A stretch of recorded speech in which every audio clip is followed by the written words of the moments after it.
नमस्कार दोस्तों। आज हम एक ऐसे निबंधकार के बारे में बात करेंगे, एक ऐसे साहित्यकार के बारे में बात करेंगे जिनके बारे में आचार्य रामचंद्र शुक्ल जी ने भी कहा था, ये हृदय के मर्म स्थल से निकले हैं और सहृदयों के शीर्ष कोमल अंत स्थल में सीधे जाकर सुखपूर्वक आसन जमाएंगे। तो हाँ दोस्तों, हम बात कर रहे हैं ऐतिहासिक निबंधकार डॉक्टर रघुवीर सिंह। डॉक्टर रघुवीर सिंह जी के बारे में बहुत कुछ पढ़ेंगे, बहुत कुछ जानेंगे, लेकिन इससे पहले मेरा एक निवेदन है कि यदि आपने इस चैनल को सब्सक्राइब नहीं किया तो चैनल को सब्सक्राइब कर लें और अगर वीडियो अच्छा लगे तो शेयर करें और लाइक भी करें।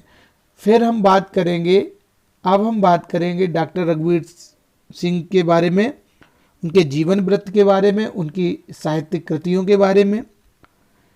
इतिहास को साहित्य में पिरोने वाले डॉक्टर रघुवीर सिंह इतिहास एवं संस्कृति के प्रवक्ता के रूप में जाने जाते हैं। एक राजघराने में जन्म लेकर भी आप साहित्य सृजन के कष्टपूर्ण और तपस्या के मार्ग पर बड़ी सफलता से आगे बढ़े। सामान्यतः देखने में आता है बड़े घरों के या राजघराने के लोग साहित्य की तरफ आकर्षित नहीं होते भी हैं तो स्वयं साहित्य नहीं सृजन करते हैं। इनके भावनात्मक निबंधों के लिए ही आचार्य शुक्ल ने इनकी प्रशंसा की थी। इनका जन्म हुआ था सन 1908 ईस्वी में। मंदसौर जिला मध्य प्रदेश है और वहाँ सीतामऊ राजघराना है। वहाँ इनके पिता मालवा की सीतामऊ रियासत के महाराज थे। इनकी प्रारंभिक शिक्षा घर पर ही हुई और उच्च शिक्षा होलकर कॉलेज इंदौर में हुई और आगे चलकर आगरा विश्वविद्यालय से एमए और एलएलबी की परीक्षाएं पास की। मालवा में युगांतर नामक शोध ग्रंथ पर आगरा विश्वविद्यालय ने इन्हें डीलिट की उपाधि प्रदान की।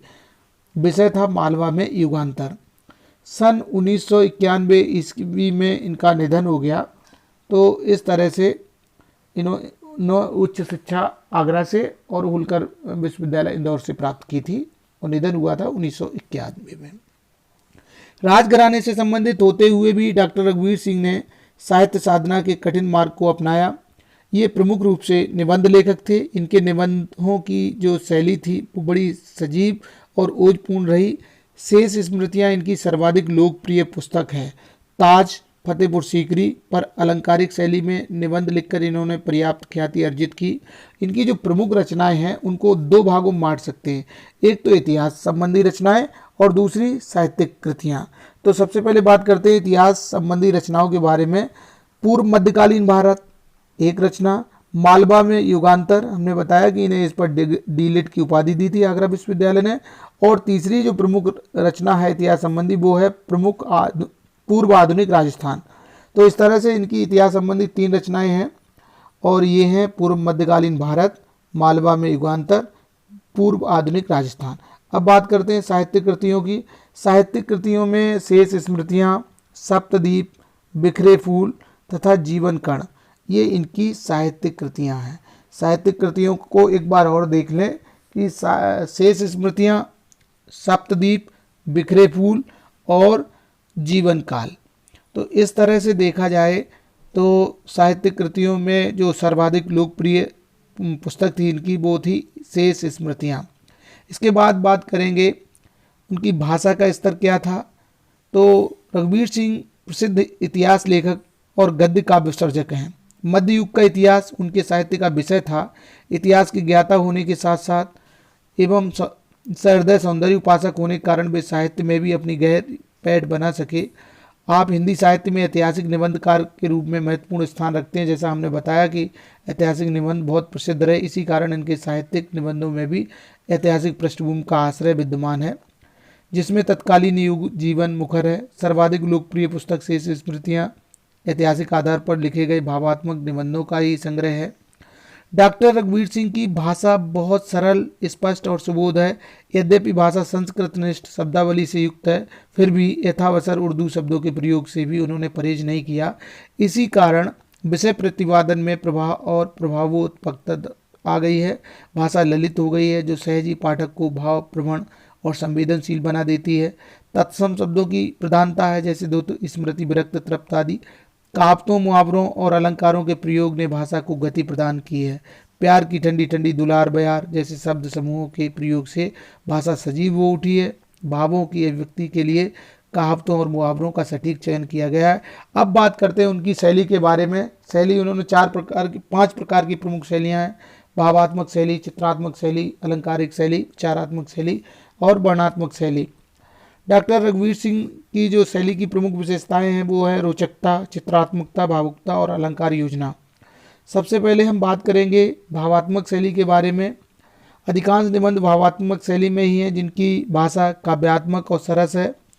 जैसे दिवस भर के उत्थान के बाद संध्या समय अपने पतन पर क्षुब्ध मरितमाली जब प्रतीचि के पादपुंज में अपना मुख छिपाने को दौड़ पड़ती हैं और विदा होने से पूर्व अश्रुपूर्ण नेत्रों से जब वे उस अमर करुण कहानी की ओर एक निराशापूर्ण दृष्टि डालते हैं, तब तो वह पुराना किला रो पड़ता है। बड़ा भावुक सी पंक्तियां, ऐसा लगता कि गद्य ना पढ़ के काव्य पढ़ा जा रहा हो। इसके बाद चित्रात्मक शैली। इस शैली का सहारा लेके एक चित्रकार की भांति उन्होंने अपने भावों को पाठकों के समक्ष रखा है। जैसे सुंदरता में ताज का प्रतियोगी एतमादुल्ला का मकबरा भाग्य की चंचलता का मूर्तिमान रूप है। इस तरह से उन्होंने चित्र खींचने का भी प्रयास किया है। अलंकार शैली।